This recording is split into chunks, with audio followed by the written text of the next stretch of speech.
Session में पहला question रहेगा, निर्देश निम्न संधियों में कौन सा संधि विच्छेद सही है।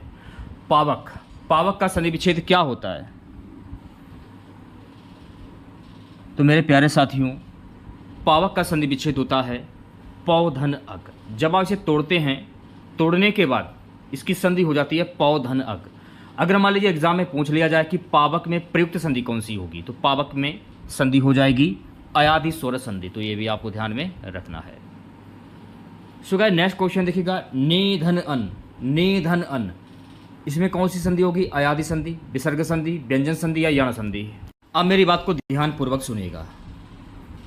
ने धन अन, ठीक है, इसको तो मान लिया जाएगा ए और इसको मान लिया जाएगा आ। तो ए प्लस आ मिलकर क्या बना? ए प्लस आ मिलकर बना जाके अय, अय बन गया। तो नियम के अनुसार अय किस में आता है? तो नियम के अनुसार अय आता है अयादि स्वर संधि में। तो ने धन अन यानी नयन, ऑप्शन नंबर ए जो है आपका ये बिल्कुल करेक्ट हो जाएगा। ने धन अन से बनेगी नयन, ठीक है। यथाशक्ति में कौन सा समास है? बहुत ही ईजी, आसानी से बता सकते हैं आप लोग। तो अक्सर मैं आप लोगों को बताता रहता हूँ कि जहाँ पर यथा आ जाए, अनु आ जाए, प्रति आ जाए, बड़ा आ जाए, भर आ जाए, उद आ जाए और हर आ जाए। यथा, अनु, प्रति, बड़ा आ, भर, उद, हर। स्टार्टिंग का शब्द देखिए, यथा आ रहा है, यथाशक्ति यानी शक्ति के अनुसार। अब स्टार्टिंग का शब्द देखिए, यथा इसमें है, यथा, यथाशक्ति, अनुप्रति, प्रतिदिन, आडंबर, भरपेट, उदय, हर दिन। ये शब्द किसी कॉपी पर नोट कर लीजिए आप लोग। और अव्ययभाव समास आप चुटकियों में सॉल्व कर देंगे। इन शब्दों को नोट कर लीजिए किसी कॉपी। जैसे कि भरपेट आ गया यानी पेट भर के, प्रतिदिन आ गया जैसे कि, उदय आ गया, हर दिन हो गया जैसे कि। तो यहाँ पर होता है आपका अव्ययभाव समास, यानी कि सी ऑप्शन जो है आपका करेक्ट हो जाएगा।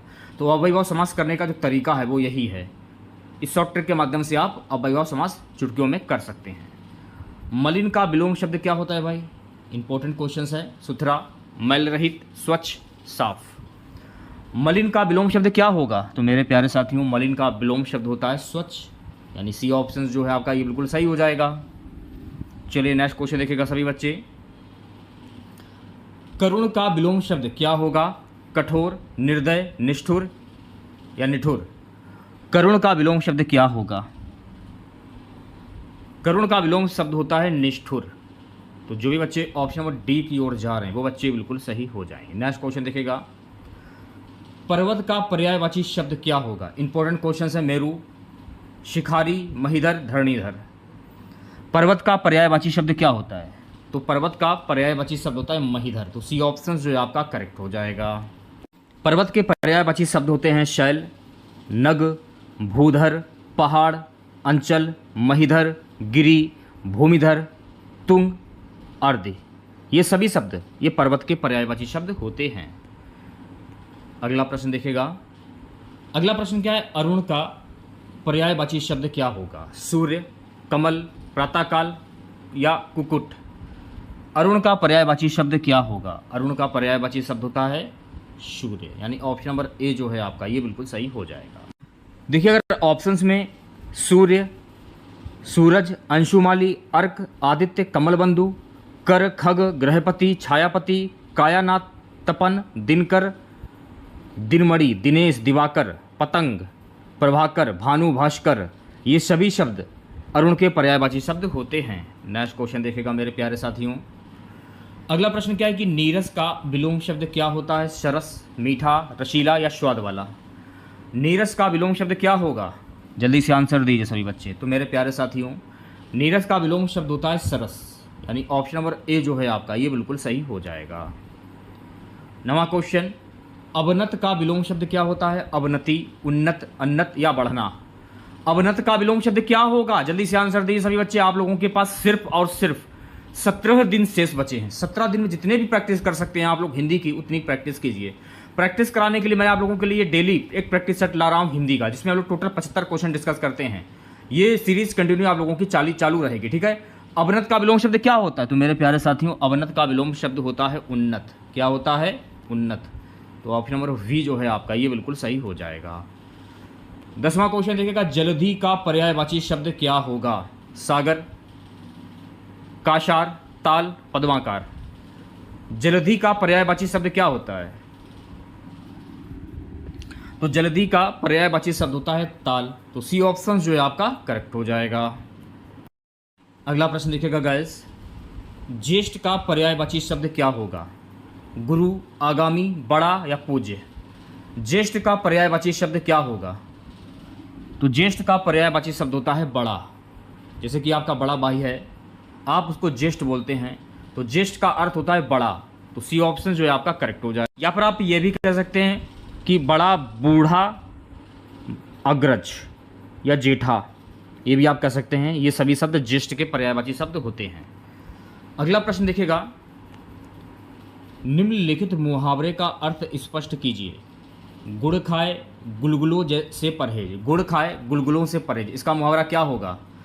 बनावटी व दिखावटी परहेज। वी है गुड़ अच्छा लगना। सी है विपरीत कार्य। डी है इधर उधर की सामग्री एकत्र करना।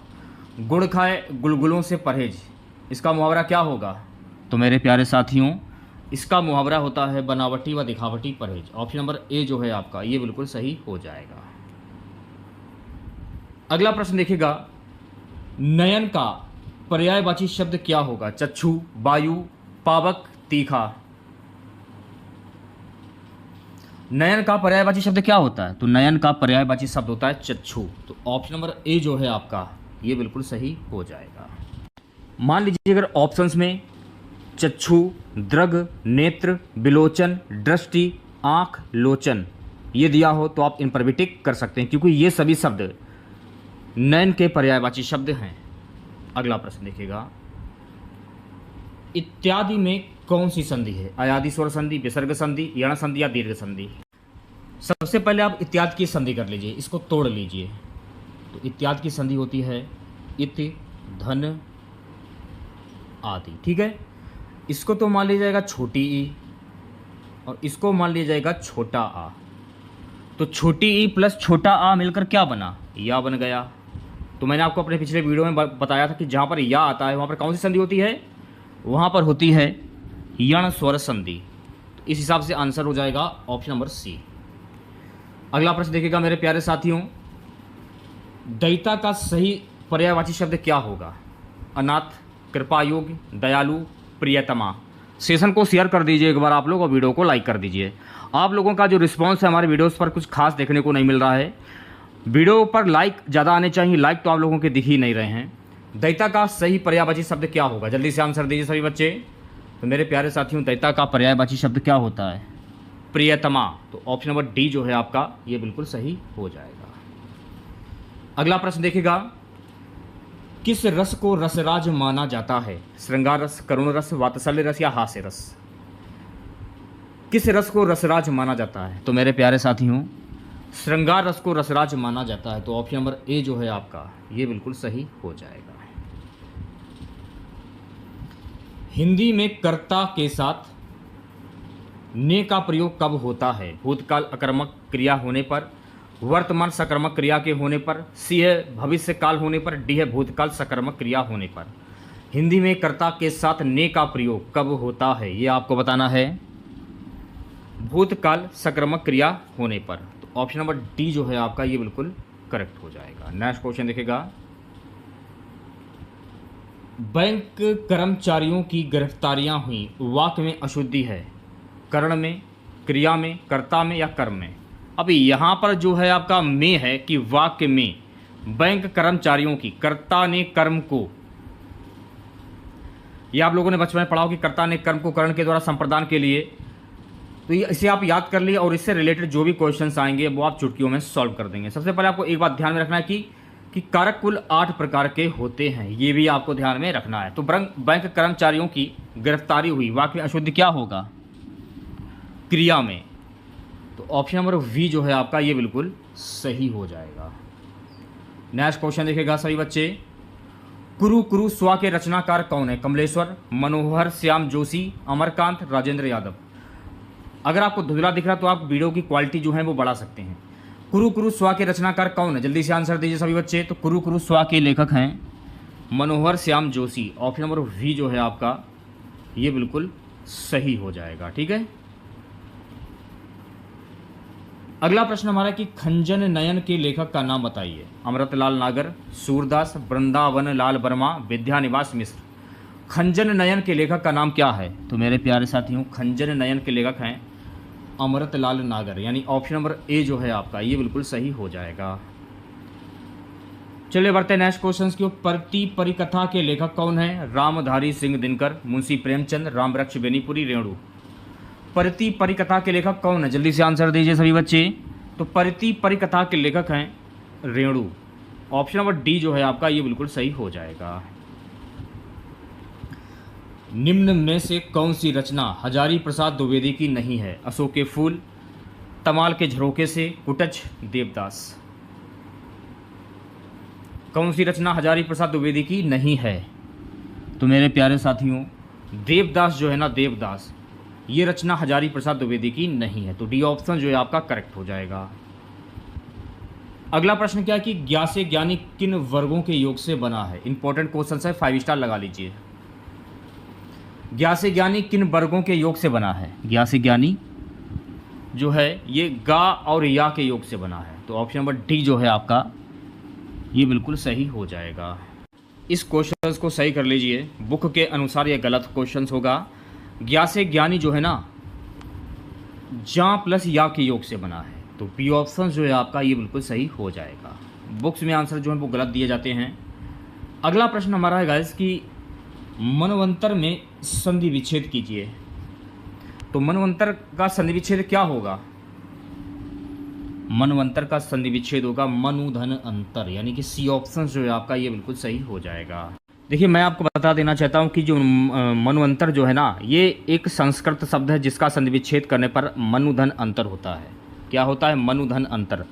वैसे तो अगर आप ऑप्शंस में देख रहे हैं तो ऑप्शंस के हिसाब से ऐसा होना चाहिए, मनुधन अंतर। ठीक है, तो सी ऑप्शन जो है आपका ये बिल्कुल सही हो जाएगा। और मनुधन अंतर में प्रयुक्त संधि कौन सी होगी? यण स्वर संधि हो जाएगी। तो ये भी आपको ध्यान में रखना है। सो गाइस, नेक्स्ट क्वेश्चन हमारा है कि प्राणी मात्र शब्द का संधि विच्छेद क्या होगा? इंपॉर्टेंट क्वेश्चन ये भी है, 5 स्टार लगा लीजिए। प्राणी मात्र शब्द का संधि विच्छेद क्या होगा? जल्दी से आंसर दीजिए। प्राणी मात्र शब्द का संधि विच्छेद क्या होता है? प्राणी धन मात्र, यानी ऑप्शन नंबर वी जो है आपका ये बिल्कुल करेक्ट हो जाएगा। अगला प्रश्न देखेगा। अगला प्रश्न है कि तन्मय शब्द का सही संधि विच्छेद क्या होगा? बहुत ही ईजी, आसानी से बता सकते हैं आप लोग। तन्मय का संधि विच्छेद क्या होगा? तत् धनमय होता है। तो ऑप्शन नंबर डी जो है आपका ये बिल्कुल सही हो जाएगा। तन्मय में प्रयुक्त संधि कौन सी होगी? संधि का नाम क्या होगा? तो तन्मय में व्यंजन संधि हो जाएगी। तो ये भी आपको ध्यान में रखना है। सो गाइस, नेक्स्ट क्वेश्चन हमारा है कि किस पद में द्वंद्व समास नहीं है?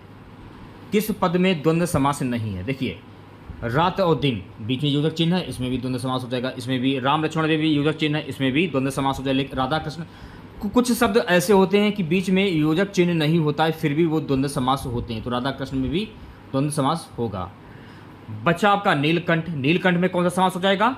बहुप्रेय समास, यानी कि नीला कंठ है जिनका, भगवान शिव। जब किसी वाक्य में किसी प्रसिद्ध व्यक्ति या भगवान के नाम आ जाए वहां पर होता है आपका बहुप्रेय समास। ये आपको ध्यान में रखना है। अगला प्रश्न देखेगा। पहला पद विशेषण और दूसरा पद विशेष हो तो कौन सा समास होगा? तत्पुरुष, कर्मधार, द्विगु या द्वंद्व? पहला पद विशेषण और दूसरा पद विशेष, यानी कि तुलना की जाए एक दूसरे की, तो वहां पर कौन सा समास होता है? कर्मधार समास होता है। तो वी ऑप्शन जो है आपका ये बिल्कुल सही हो जाएगा। अगला प्रश्न देखेगा मेरे प्यारे साथियों।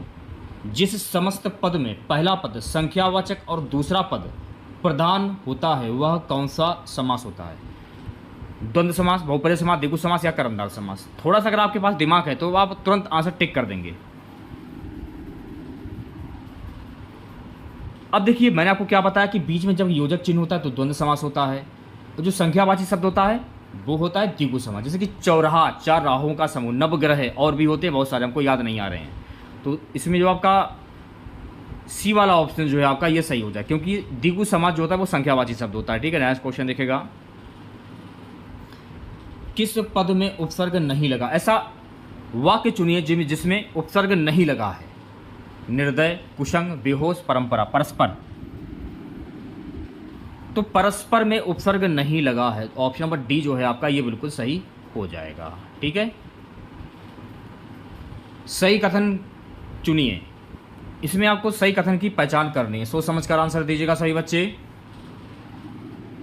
तो मेरे प्यारे साथियों, उपसर्ग शब्द या शब्दांश के आदि में जुड़ते हैं, तो ऑप्शन नंबर डी जो है आपका बिल्कुल सही हो जाएगा। सो गाइस, नेक्स्ट क्वेश्चन हमारा है कि जो कुछ ना जानता हो उसे क्या कहते हैं? अज्ञ, यज्ञ, विज्ञ, जिज्ञासु। जो कुछ ना जानता उसे क्या कहते हैं? तो मेरे प्यारे साथियों, जो कुछ ना जानता उसको हम कहते हैं अज्ञ। तो ऑप्शन नंबर ए जो है आपका ये बिल्कुल सही हो जाएगा। अगला प्रश्न, लज्जित होने के लिए उपयुक्त मुहावरा चुनिए। लज्जित होना, अगर मगर करना, जूते चाटना, चूड़ियाँ पहनना, अपना सा मुंह लेकर रह जाना। लज्जित होने के लिए उपयुक्त मुहावरा क्या होगा? कोई ऐसी बात जो आप चाहते हैं कि वो बात किसी को पता ना चलेगा, वो बात पता चल गई किसी को, तो आप क्या करेंगे? आपको कैसा लगेगा? अपना सा मुंह लेकर रह जाना। तो ऑप्शन नंबर डी जो है आपका बिल्कुल सही हो जाएगा। सेशन को शेयर कर दीजिए मेरे प्यारे साथियों, वीडियो को लाइक कर दीजिए। नेपथ्य किसे कहते हैं? रास्ते के सामान को, अफत वस्तु को, रंगमंच के अग्रभाग को, पर्दे के पीछे के स्थान को। नेपथ्य किसे कहते हैं? इंपॉर्टेंट क्वेश्चन है, बताइए। तो मेरे प्यारे साथियों, नेपथ्य कहते हैं अफत वस्तु को। ऑप्शन नंबर वी जो है आपका ये बिल्कुल करेक्ट हो जाएगा। चलिए बढ़ते हैं नेक्स्ट क्वेश्चन की ओर। पेड़ से पत्ते गिरते हैं, पेड़ से, तो यहाँ पर जो से है आपका यही सबसे मेन कॉमन है। तो इसमें क्या कहा जाए कि वाक्य में से, ध्यानपूर्वक पढ़िए क्वेश्चन को, कि वाक्य में से किस कारक का चिन्ह है? तो आपने पढ़ा, कर्ता ने कर्म को करण के द्वारा संप्रदान के लिए अपादान से। तो जैसे ही अपादान आया तो आपके मन में खट दे हुआ कि अपादान से, तो अपादान से में आया है, तो इसलिए इस क्वेश्चन का सही जवाब हो जाएगा ऑप्शन नंबर डी, अपादान से। ठीक है, कारक 8 प्रकार के होते हैं, ये भी आपको ध्यान रखना है, क्योंकि पेपर में कहीं से भी कुछ भी पूछा जा सकता है। घर में बच्चे पढ़ रहे हैं, अब घर में बच्चे पढ़ रहे हैं तो वाक्य में किस कारक का चिन्ह है? ऑप्शंस में देखिए ये रहे, संप्रदान, अधिकरण, संबंध या कर्म, ये आपको बताना है। क्वेश्चन क्या है कि घर में बच्चे पढ़ रहे हैं, तो इसमें जो मेन जो कॉमन है वो है में। तो कर्ता ने कर्म को करण के द्वारा संप्रदान के लिए अपादान से, तो में किस में आ रहा है? कर्ता ने कर्म को करण के द्वारा संप्रदान के लिए अपादान से, संबंध काके की, अधिकरण में पर। अब देखिए अधिकरण में पर आ रहा है, तो इसमें जो में जो कॉमन में जो है ना, में वो अधिकरण में आ रहा है, अधिकरण में पर, अधिकरण में पर। तो ऑप्शन नंबर वी जो है आपका ये बिल्कुल सही हो जाएगा। ठीक है, नेक्स्ट क्वेश्चन देखिएगा 37वां। निम्नलिखित में कौन कौनते नहीं है? युधिष्ठिर, भीम, नकुल, अर्जुन। निम्नलिखित में कौन कौनते नहीं है? कौन कौनते नहीं है? नकुल जो है ना ये कौनते ही नहीं है, तो सी ऑप्शन जो है आपका करेक्ट हो जाएगा। नेक्स्ट क्वेश्चन देखिएगा, मोक्ष की कामना के लिए उपयुक्त एक शब्द क्या होगा? मोक्ष की कामना के लिए उपयुक्त एक शब्द क्या होगा? तो मोक्ष की कामना के लिए उपयुक्त शब्द होता है मुमुक्षु। तो ऑप्शन नंबर डी जो है आपका बिल्कुल सही हो जाएगा। देखिए, यूपी पुलिस कांस्टेबल के एग्जाम में गद्यांश से भी प्रश्न जो है पूछे जाते हैं। लगभग 4 से 5 प्रश्न जो है गद्यांश से पूछे जाते हैं। ये नंबर बिल्कुल फ्री के होते हैं, बस थोड़ा ध्यान देने की ज़रूरत होती है और गद्यांश जो है आप कर सकते हैं। थोड़ा सा कॉन्फिडेंस रखिए। पूरे 75 प्रश्नों का टेस्ट है, पूरा टेस्ट लगाइएगा, बीच से छोड़कर किसी भी बच्चे को नहीं जाना है, क्योंकि यही वो समय है जिसमें आप जंग को बहुत ही आसानी से जीत सकते हैं। सिर्फ 17 दिन का समय बचा हुआ है, 17 दिन आराम से पढ़ लीजिए, उसके बाद आराम कीजिए। नीचे दिए गए गद्यांश को पढ़कर पूछे गए प्रश्नों के उत्तर दीजिए। प्रेम की भाषा शब्द रहित है, नेत्रों की, कपोलों की, मस्तक की भाषा भी शब्द रहित है, जीवन का तत्व भी शब्द से परे है।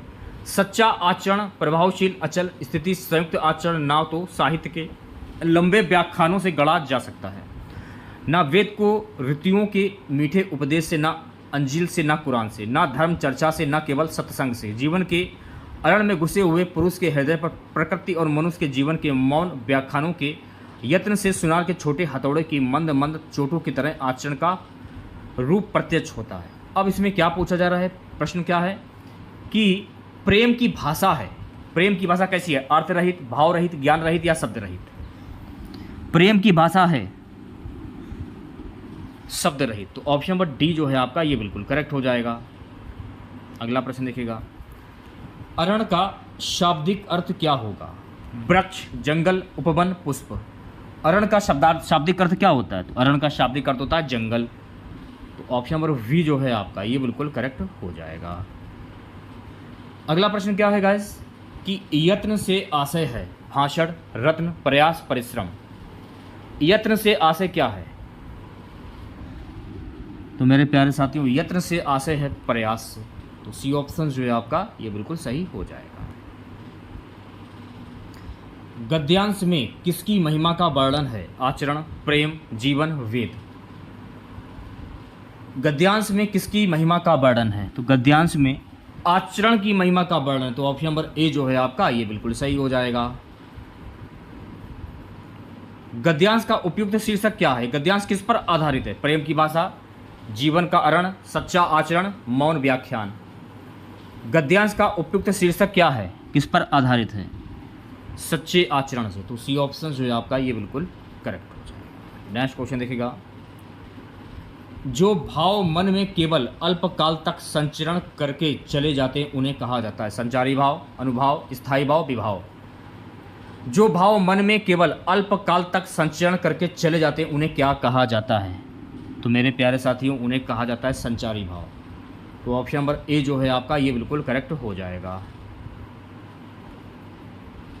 मच्छिका किसका तत्सम शब्द है? जब भी अगर तत्सम शब्द पूछा जाए आपको दिमाग में एक बात बैठा लेनी है कि जो शब्द संस्कृत भाषा से निकले हों वो तत्सम शब्द कहलाते हैं। तो मच्छिका का तत्सम शब्द क्या होता है? मच्छिका का तत्सम शब्द क्या होगा? मच्छिका का तत्सम शब्द होता है मक्खी, यानी ऑप्शन नंबर वी करेक्ट हो जाएगा। इसका संस्कृत में अगर अनुवाद करें तो मक्खी हो जाएगा। ठीक है। निम्न में दीर्घ स्वर कौन सा है? बड़ा आ, ओ, ए, ऐ। निम्न में दीर्घ स्वर कौन सा है ये आपको बताना है। तो मेरे प्यारे साथियों बड़ा आ जो है ना ये दीर्घ स्वर हो जाएगा। तो ऑप्शन नंबर ए जो है आपका ये बिल्कुल सही हो जाएगा। गैस अब आपको एक बात ध्यान में रखना है कि दीर्घ स्वर जो होते हैं वो कुल 8 प्रकार के होते हैं। कौन कौन से होते हैं वो भी देख लीजिए। बड़ा आ हुआ, बड़ी ई हुआ, और बड़ा ओ हुआ, ऋषि हुआ, ए हुआ, ए हुआ, ए, ओ और औ, ओ और औ। तो ये आपके दीर्घ स्वर होते हैं, ये आपको ध्यान में रखना है। ठीक है। और दीर्घ स्वर कितने प्रकार के होते हैं? 8 प्रकार के होते हैं, ये भी आपको ध्यान में रखना है। अगला प्रश्न देखिएगा मेरे प्यारे साथियों, निम्न में अंतस्थ व्यंजन कौन सा है? सेशन को शेयर कर दीजिए और वीडियो को लाइक कर दीजिए। अगर आपको वर्दी चाहिए, अगर आपके माँ बाप का सपना है कि आपको पुलिस की ड्रेस में देखें, आपको पुलिस की वर्दी में देखें, तो अगर आप अपने माँ बाप का सपना पूरा करना चाहते हो तो ये आपके पास आखिरी मौका है, क्योंकि इस बार ना कोई पेपर लीक होगा ना पेपर आउट होगा। ये लास्ट बार आपके पास ऑप्शन है। अगर जिन लोगों ने पेपर को छोड़ दिया था किसी कारणवश, जो बच्चे एग्ज़ाम नहीं दे पाए थे, उन लोगों के पास एक सुनहरा मौका है एग्ज़ाम देने का। ठीक है। 23 एग्ज़ाम स्टार्ट हैं और 31 अगस्त तक एग्ज़ाम जो है वो चलेंगे। तो इसमें पूछा क्या था कि निम्न अंतस्थ व्यंजन कौन सा है? जल्दी से आंसर दीजिए सभी बच्चे। अंतस्थ व्यंजन, अंतस्थ व्यंजन होता है या। कौन कौन से होते हैं अंतस्थ व्यंजन? या, वा, रा और ये ला होगा, थोड़ा सा मिस्टेक हो गया। या, रा, ला, या, वा, रा, ला, ये होते हैं अंतस्थ व्यंजन। ठीक है। तो इस हिसाब से आंसर हो जाएगा ऑप्शन नंबर डी। मान लीजिए अगर ऑप्शन में वा दिया जाता, रा दिया जाता या ला दिया जाता तो आप इनमें से किसी में भी टिक कर सकते थे। ठीक है। और अंतस्थ व्यंजन जिन वर्गों का उच्चारण वर्णमाला के बीच अर्थात स्वरों और व्यंजनों के बीच होता है वे अंतस्थ व्यंजन कहलाते हैं। और ये व्यंजन 4 प्रकार के होते हैं, ये भी आपको ध्यान में रखना है। अगर पेपर में पूछ लिया जाए कि अंतस्थ व्यंजन कितने प्रकार के होते हैं तो 4 प्रकार के होते हैं। कौन कौन से? या, वा, रा और ला। अगला प्रश्न हमारा कि जड़ का विलोम शब्द क्या होता है? जल, मूर्ख, विद्वान, चेतन। तो मेरे प्यारे साथियों जड़ का विलोम शब्द होता है चेतन। तो डी ऑप्शन जो है आपका करेक्ट हो जाएगा। नेक्स्ट क्वेश्चन देखेगा, भविष्य में होने वाला के लिए एक शब्द क्या होता है? भावी, गत, विगत, आभास। भविष्य में होने वाला के लिए एक शब्द होता है भावी। तो ऑप्शन नंबर ए जो है आपका सही हो जाएगा। अनिल अनल शब्द युग्म का सही अर्थ क्या होगा? आग हवा, हवा आग, हवा जंगल, जंगल आग। अनिल अनल शब्द युग्म का सही अर्थ क्या होगा? तो मेरे प्यारे साथियों, इसका सही अर्थ होता है हवा आग। तो ऑप्शन नंबर वी जो है आपका ये बिल्कुल सही हो जाएगा। अगला प्रश्न क्या है कि निम्न में कौन सा शब्द अनेक अर्थक है? अभिमान, आयु, अधिक अर्थ। अनेक अर्थक शब्द क्या होते हैं? ऐसे शब्द जिनके अनेक अर्थ होते हैं अनेकार्थी शब्द कहलाते हैं। ये आपको ध्यान में रखना है। अब पूछा क्या जा रहा है कि इनमें से कौन सा शब्द अनेकार्थक है? अगर आपने आंसर क्लियर कर लिया हो तो आंसर दीजिए कमेंट बॉक्स में। अर्थ जो है ना, अर्थ, ये आपका अनेकार्थक शब्द हो जाएगा। तो कई प्रकार के अर्थ हो सकते हैं, तो डी ऑप्शन जो है आपका करेक्ट हो जाएगा।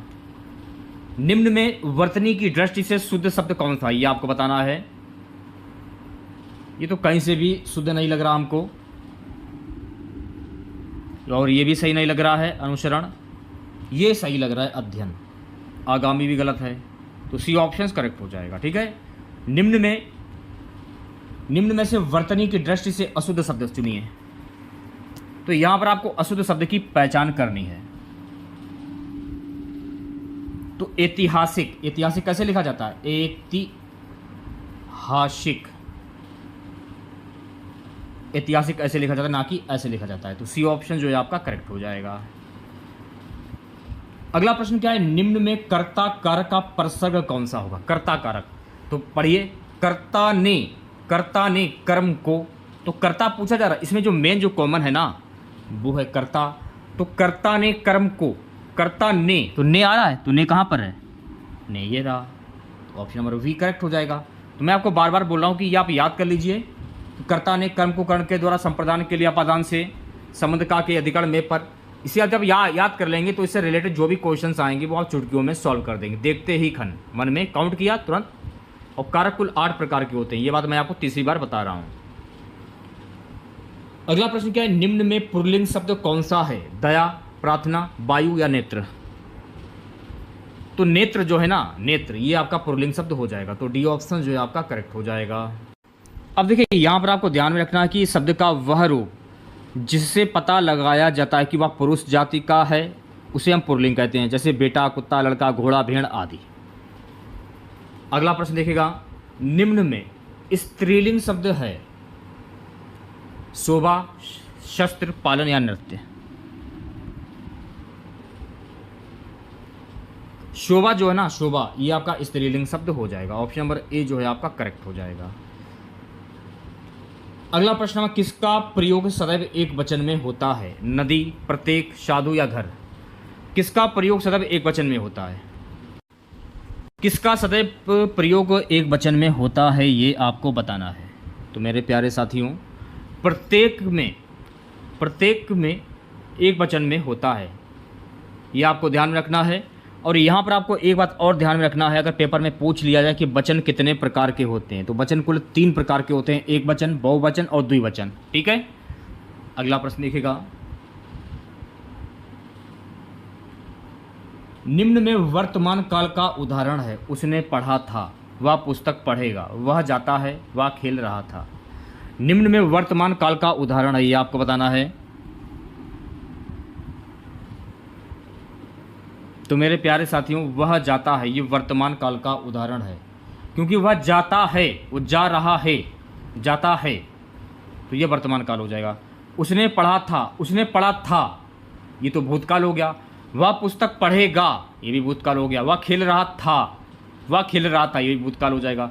लेकिन वह जाता है, वह जाता है, आप देख रहे हैं कि वह जाता है, तो ये आपका वर्तमान काल हो जाएगा। ठीक है, नेक्स्ट क्वेश्चन देखिएगा, निम्न में क्रमवाचक का उदाहरण है। पत्र लिखा जाता है, राम पुस्तक पढ़ता है, सीता पत्र लिखती है, मुझसे बैठा नहीं जाता। पत्र लिखा जाता है, ये इसमें आपका क्रम वाक्य हो जाएगा। राम पुस्तक पढ़ता है, इसमें क्रम वाक्य होगा नहीं, क्योंकि वो पुस्तक पढ़ रहा है। सीता पत्र लिखती है, मुझसे बैठा नहीं जाता, लेकिन पत्र लिखा जाता है, इसमें क्रम वाक्य हो जाएगा। तो ऑप्शन नंबर 1 करेक्ट हो जाएगा। नेक्स्ट क्वेश्चन देखिएगा मेरे प्यारे साथियों, निम्न में कौन सा वाक्य सरल वाक्य नहीं है? तो यहाँ पर आपको ऐसा वाक्य चुनना है जो कि सरल वाक्य नहीं है। लड़का दौड़ता है, बंदर पेड़ पर चढ़ रहे थे, मैंने लड़के को बुलाया, इस मेले का उद्देश्य है कि व्यापार में वृद्धि हो। इस मेले का उद्देश्य है कि व्यापार में वृद्धि हो, इसमें सरल वाक्य हो जाएगा। तो डी ऑप्शन जो है आपका ये बिल्कुल सही हो जाएगा। अगला प्रश्न देखिएगा, मैंने यह काम कर लेना चाहिए, वाक्य में अशुद्ध अंश क्या होगा? जब आप बोलते हैं तो आप क्या बोलते हैं? मैंने यह काम कर लेना चाहिए ना, मैंने नहीं होगा, मुझको यह काम कर लेना चाहिए, मुझको यह काम कर लेना, मैंने नहीं होगा। तो मैंने जो है ये आपका अशुद्ध अंश हो जाएगा। तो ऑप्शन नंबर ए जो है आपका करेक्ट हो जाएगा। सेशन को शेयर कर दीजिए एक बार आप लोग, वीडियो को लाइक कर दीजिए। अल्प विराम का चिन्ह है, चूज कीजिए आंसर। अल्प विराम का चिन्ह कौन सा होगा? ये चिन्ह अपने माइंड में फीड कर लीजिए, पेपर में आने वाला क्वेश्चन है। तो अल्प विराम का चिन्ह कैसा होता है? ऐसा होता है। तो बी ऑप्शन जो है आपका करेक्ट हो जाएगा। अगला प्रश्न देखिएगा सभी बच्चे, गिरा हुआ के लिए एक शब्द क्या है? पतित, लुंठित, धराशायी, पालकी। गिरा हुआ के लिए एक शब्द क्या होगा? गिरा हुआ के लिए एक शब्द होता है पतित, यानी ऑप्शन नंबर ए करेक्ट हो जाएगा। षष्ठ पद का पर्यायवाची शब्द क्या होगा? तितली, भ्रमर, मकड़ी, केकड़ा। षष्ठ पद का पर्यायवाची शब्द क्या होता है? केकड़ा। ऑप्शन नंबर डी जो है आपका ये बिल्कुल करेक्ट हो जाएगा। होनहार विरवान के होत चिकने पात, लोक तृतीय का सही अर्थ क्या होगा? इसे आप मुहावरा भी कह सकते हैं, अर्थ भी कह सकते हैं, लोक तृतीय भी कह सकते हैं। तो होनहार बालक के गुण जो है बचपन में ही दिखाई देने लगते हैं। तो आप लोगों ने बचपन में सुना होगा अपने माँ बाप के मुंह से या अपने बाबा या दादी के मुंह से कि बच्चे के, होनहार बच्चे के जो पैर होते हैं वो पालना में ही पता चल जाते हैं। ये आप लोगों ने बचपन में सुना होगा शायद ये कहावत। तो इस हिसाब से तो होगा होनहार बालक के गुण बचपन से ही दिखाई देने लगते हैं, ये भी कह सकते हैं आप लोग। तो सी ऑप्शन जो है आपका करेक्ट हो जाएगा। अगला प्रश्न देखेगा, एक से बढ़कर दूसरे का अर्थ व्यक्त करने के लिए सही लोक तृतीय क्या होगी?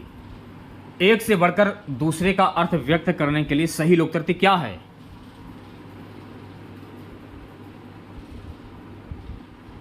शेर को सवा शेर, एक से एक बढ़कर आपको मिल जाएंगे। अभी आपने किसी और को मारा है, एक दिन आपको भी कोई मिल जाएगा सवा शेर को सवा शेर। तो वी ऑप्शन जो है आपका करेक्ट हो जाएगा। नेक्स्ट क्वेश्चन देखिएगा, आप इस प्रकार से पहचान सकते हैं कि मान लीजिए स्टेशन पर आपका दोस्त है और वो आपके लिए दिल के अंदर खुन्नस रखता है, ठीक है। और उसने खुन्नस को निकालने के लिए उस लड़के ने अपने कई लोगों को अपने बुलाए, 5-6 लोगों को बुलाया, 7 लोगों को बुलाया, 10 लोगों को बुलाया और आपको मरवाया, ठीक है। तो आपके मन में एक ही बात आई कि एक दिन शेर को सवा शेर मिल ही जाएगा, इसको कोई ना कोई कूटेगा एक दिन। वैसे भी समझ सकते हैं आप लोग। नेक्स्ट क्वेश्चन देखेगा, मूल पाठ का शब्दांश अनुवाद क्या कहलाता है? भावानुवाद, छायानुवाद, व्याख्यानुवाद, शब्दानुवाद। मूल पाठ का शब्दांश अनुवाद क्या कहलाता है? तो मेरे प्यारे साथियों ये कहलाता है शब्दानुवाद। तो ऑप्शन नंबर डी जो है आपका ये बिल्कुल करेक्ट हो जाएगा। सो गाइस नेक्स्ट क्वेश्चन हमारा है, निम्न में कौन सी बोली उत्तर प्रदेश की नहीं है? मेवाती, कन्नौजी, भोजपुरी, ब्रज। निम्न में कौन सी बोली उत्तर प्रदेश की नहीं है ये आपको बताना है। तो मेरे प्यारे साथियों मेवाती बोली जो है ना ये उत्तर प्रदेश की नहीं है। तो ऑप्शन नंबर ए जो है आपका ये बिल्कुल सही हो जाएगा। अगला प्रश्न, कौन सा शब्द गणेश का पर्यायवाची नहीं है?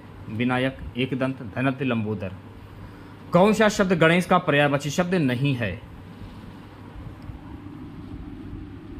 देखिए धनत जो है ना, धनत ये गणेश का पर्यायवाची शब्द नहीं है। तो सी ऑप्शन करेक्ट हो जाएगा। देखिए मैं आपको बता देना चाहता हूँ कि धनत जो है ना ये कुबेर का पर्यायवाची शब्द हो जाएगा, बल्कि विनायक हुआ, एकदंत हुआ, लंबोदर हुआ, ये गणेश के पर्यायवाची शब्द हो जाएंगे, ठीक है। अगला प्रश्न देखिएगा, आत्मभू, स्वयंभू, चतुरानन, खालिस्तान विकल्पों में से सही पर्यायवाची शब्द चुनिए। ब्रह्मा, विष्णु, महेश, गणेश।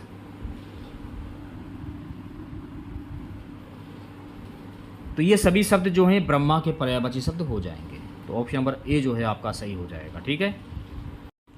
अगला प्रश्न, निम्नलिखित में से कौन टा वर्ग में नहीं है? टा, ठा, ड़ा, ढा या ड़ा। बताइए क्या आंसर होगा? धा जो है ना, ढा ये टा वर्ग में नहीं है। तो सी ऑप्शन जो है आपका बिल्कुल सही हो जाएगा। अब देखिए टा वर्ग में कौन क्या क्या चीज आता है? ठा से ठठेरा हुआ, ठा से ठटेरा हो गया, डा से डलिया हो गया, डा से डलिया, ढा से ढक्कन हो गया और ड़ा खाली हो गया। ये सभी शब्द टा वर्ग के अंतर्गत आते हैं, लेकिन धा से धनुष जो है ना, ये टा वर्ग के अंतर्गत नहीं आता। तो इसलिए इस क्वेश्चन का सही जवाब हो जाएगा ऑप्शन नंबर सी। अगला प्रश्न क्या है कि राम धीरे धीरे पढ़ता, इस वाक्य में धीरे धीरे शब्द क्या है? संज्ञा, सर्वनाम, विशेषण, क्रिया विशेषण। सेशन को शेयर कर दीजिए एक बार आप लोग को, वीडियो को लाइक कर दीजिए। राम धीरे धीरे पढ़ता है, तो राम धीरे धीरे पढ़ता है ना, तो राम क्रिया भी कर रहा है और विशेषण भी कर रहा है, तो डी ऑप्शन जो है आपका सही हो जाएगा, क्रिया विशेषण। अगला प्रश्न क्या है कि लड़का दौड़ता है, इस वाक्य में लड़का किस संज्ञा का उदाहरण है? व्यक्तिवाचक, जातिवाचक, भाववाचक या समूहवाचक? लड़का दौड़ता है, इस वाक्य में लड़का किस संज्ञा का उदाहरण है? लड़का दौड़ता है, तो लड़का दौड़ता है ना, तो ये जातिवाचक संज्ञा का उदाहरण है, तो वी ऑप्शन जो है आपका ये बिल्कुल सही हो जाएगा। सिंपल सा क्वेश्चन है। नेक्स्ट क्वेश्चन, निम्नलिखित में से कौन सा शब्द जातिवाचक संज्ञा है? जवान, बालक, सुंदर, मनुष्य। सुंदर जो है ना, ये जातिवाचक संज्ञा हो जाएगी, तो सी ऑप्शन जो है आपका करेक्ट हो जाएगा। लास्ट क्वेश्चन रहेगा आज का हमारा, निम्नलिखित में से कौन सा शब्द बहुवचन है? पौधा, लड़का, प्राण, पुस्तक। प्राण, अब प्राण एक नहीं हो सकते हैं, कई प्राण हो सकते हैं, तो सी ऑप्शन जो है आपका बिल्कुल करेक्ट हो जाएगा।